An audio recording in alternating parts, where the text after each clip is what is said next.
everyone, welcome back to my country farmhouse sewing room and quilting studio. I'm Marnay, and today I would like to talk to you about maybe doing your first quilt. So I know a lot of you out there are afraid or don't know how to get started with quilting, and if you would like to learn, I think I have a great place for you to start. So as you can see behind me, I have a very simple quilt, but it looks like it would be complicated, maybe to some of you, but it actually is really simple, and I'm going to show you how to do it.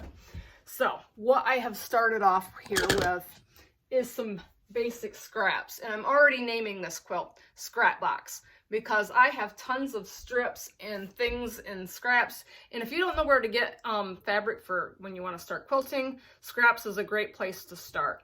And if you don't have scraps, and you know friends that might have scraps, they would share them with you, or you can go to like local thrift stores, estate sales.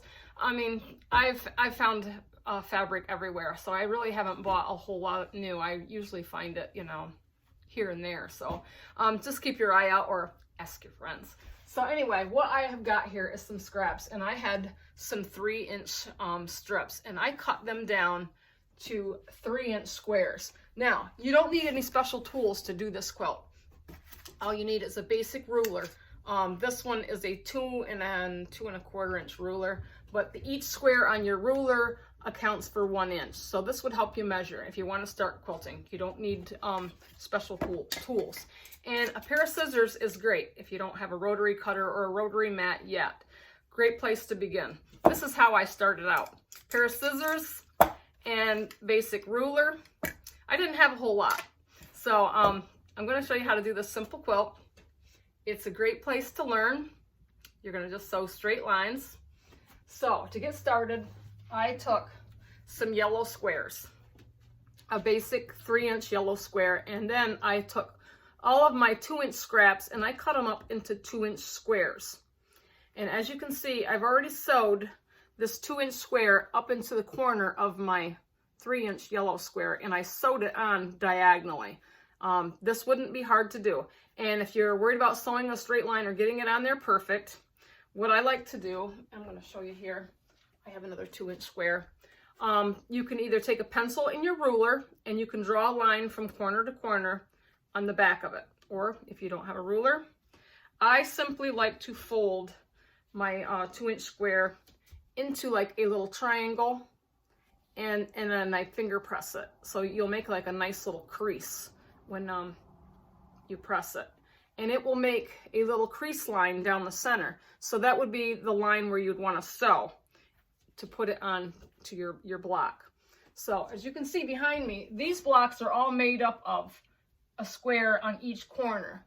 So what I did is sewed a square onto the corner, however you want to do it, whatever, pick a corner, and you sew it diagonally. And you can see I've already got this one sewed. So when I got this sewed, I'm actually going to cut the top of the corner off. And I'm going to leave about 1/4 inch from my sew line. So you want to leave a little bit of a seam allowance there. So you're going to cut the top of that off, and then you're going to bring the bottom part forward, and you've got your little colored corner on your square. And then I take my iron and I just press it, or you can just take your fingers and finger press it. In quilting, you do need an iron or a small ironing board. You can even make one out of some batting and some fabric and take a staple gun and staple it on the back, or you can just use an old-fashioned ironing board. Another thing you're going to need, and I must stress this, you need a seam ripper. Everybody needs one of these because you're going to seam rip. Whether you want to or not, or how good you are or how perfect, it doesn't matter. I use this every day because sometimes things just don't come out the way we want to. So anyway, we've got the first corner square sewed onto the square. The second one, I've got another color. I've got my red here, and I'm just going to press this a little bit better. Hopefully, I'm going to move you down here so you can see what I'm doing. This is my pressing table. So I've got my square, and what we're going to do, since I've already got this sewed, I'm going to take my scissors, and I'm just going to cut that off and discard that. And you can see now I have a little bit of a seam allowance here on the end. So now when I lay this down, I can press it forward, and my iron's not on, but I would just press that down and make it nice and flat. Which I ought to turn my iron on because I'm going to be sewing in here today with my friends, and we're going to be needing it. So now I've got this red piece here, and I have folded it in half, and you can press it with your iron. And you got to remember, when you're doing your little press line here, that is bias, so it's going to make it stretchy. So you want to be real careful to not distort your fabric. So I've made a nice little press line, and now I'm going to put this, the pretty side down to the pretty side of my square, and I'm going to put it in the opposite corner. So you can see I have the opposite corner, and then I'm going to sew it right along that line there. And after I sew it, I'm going to do the same as the blue. I'm going to cut this back part off, and I'm going to flip this forward, and that's how we're going to get our little colorful block here. And I've done my blocks in yellows here because you can see, let me get you up here.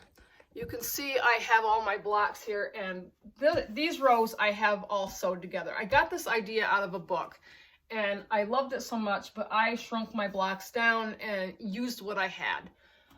So I've got a bunch of blocks here that are already done, and I haven't sewed these yet because I kind of wanted to show how I've got the 2-inch squares in each corner, 2 opposite corners of my 3-inch square. And then you can see I have a little bit of a seam allowance in the back. So, and then I've positioned them all here on my design wall. And instead of putting them all together, I found another yellow fabric with a little print on it, and I put it in between all of my rows. So I've got a row here of 1, 2, 3, 4, 5, 6, 7, 8, 9, 10, 11, 12, 13 blocks per row. And then I think I've got 1, 2, 3, 4, 5, 6, 7, 8, 9, 10, 11, 12, 13. So 14 rows going down. So it's not going to be quite square. What I'm going to do is when I get these all finished up, I'm going to border this around and make it bigger. If you wanted to do this in smaller, this would make a great baby blanket with little baby fabrics and maybe some colors. But I tried to keep a neutral color in between for my colored squares, and then my square in between them. And I used, for my blocks with the corners on them, I used a pale yellow in some of them, and then I had some white. I'm just using light colors. You know, this is something that you really have to put your creativity on in colors. I wanted a lighter neutral, like a light yellow background, so then I could use all the bright colors in my 2-inch squares to make the bright corners that kind of just pop out and give this wonderful design. And you can kind of see when I did the white and the yellow, the white and the yellow, the white and the yellow, and then in between I just did this yellow flower print in between them just to kind of break them up. So it just makes it interesting. You have to play with your fabrics. This design wall I got was from Amazon, the brain fart. I got this design wall from Amazon, so if you have a place that you could put a design wall, that would be great. If you don't, I started off using my bed or my floor to lay out my blocks, or any place that I could find a space, or if I had a dining room table, you know, you can kind of play with them and lay them out. Quilting is something that it grows. and after you make your first quilt, I'm thinking you're probably going to get obsessed, because that's how I was. I love to sew and I love to make quilts. And I have probably made over 40 quilts in the past 8 years. And I only have 13 of them here at home. So that just goes to show you how many that I have gifted or given away, or, you know, maybe sold or made for people. But I have made a lot of quilts. And I kind of wrote them down in my book, and I was like, I couldn't believe I made that many quilts. But quilting is an obsession, and it's very fun, it's relaxing, and it's therapeutic. So I think this is a great starter project. Like I said, you're just sewing little 2-inch squares onto a 3-inch squares, and sewing your 2 inches in opposite corners, just like what you see here. Very simple, very neat little design. And I think you'll have a lot of fun. And so, getting to the rows now, I probably should tell you about the rows, because when you start sewing your blocks together, you want all of these corner points to line up. And if you don't get them to line up the first time, don't sweat it. You can take it out, or if you can live with it being a little bit off, I've lived with a few of them being a little bit off when I started because I figured I'm just having fun.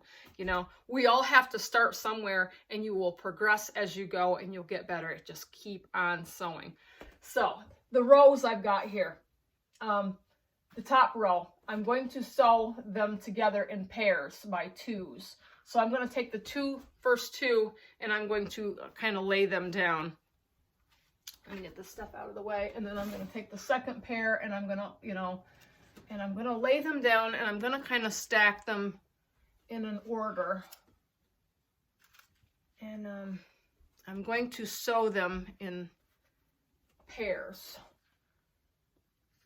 And then after I get all of my pairs sewed together, I'm going to press them back open. And I'm going to press all of my seams going the same way. So if I sew these down, and I'm sewing it down with the yellow flower side up, I'm going to sew it on the left. So when I open this up, I want my seam to go to the left, which is very important when you start wanting to put your rows together, because you're going to want your seams to nest with the next row. Now I have an oddball here on the left, on the end, so I'm just going to set that one aside, and I will sew that one on when I get all of the rest of them sewed together. So this first row, I'm going to sew, or I'm going to press my seams to my left. My next row, I'm going to do the same thing. I'm going to fold them together in pairs, but when I open them up after I sew them, I'm going to press the seam the opposite way of the first row. So I'm going to press the next row to the right. And then when you do the next row, you'll press it to the left, the next row to the right. So you want your pressing seams to go the opposite ways. And I don't know if I can show you how I did this, but all of my seams are nested together here. And I don't know if you can see this very close, but you'll know because it'll lay nice and flat when you put it in your machine. So when I sew my rows together, all of these little points are going to line up as you sew your rows together, and it just makes it nice and neat, and everything just lays nice together and nice and flat. It really, really makes it nice. So I'm hoping that you'll try this technique. If you would like to stay tuned to my channel and stick around for what's next, because I think I'm going to border this in a small border with this yellow flower fabric that I have here. And then I'm going to add a scrappy, colorful border around it. And I'm not really sure what I've done. I've thought about doing like some four patches or maybe some piano keys. I have tons and tons of scraps, and I'll just give you an idea of what I've got here. These are little bins, and they're just filled with different size strips. This is what I use when I cut off fabric, and I save everything. So this is what you get when you have scraps. So stay tuned to my channel, and I will show you the next round that I do on this for borders and whatnot, and we will get it quilted. I have a quilting room here with a quilting machine, so I plan on quilting this. And if you want to just try this design, please share with me on my Facebook page. It's called Country Quilting. I would love to hear from any of you, see your projects, what inspires you, what you make. And if you make one of these quilts and you decide you would like to get it quilted, and every quilt deserves to be quilted, let us know here at Country Farmhouse Quilting. We would be glad to quilt it for you.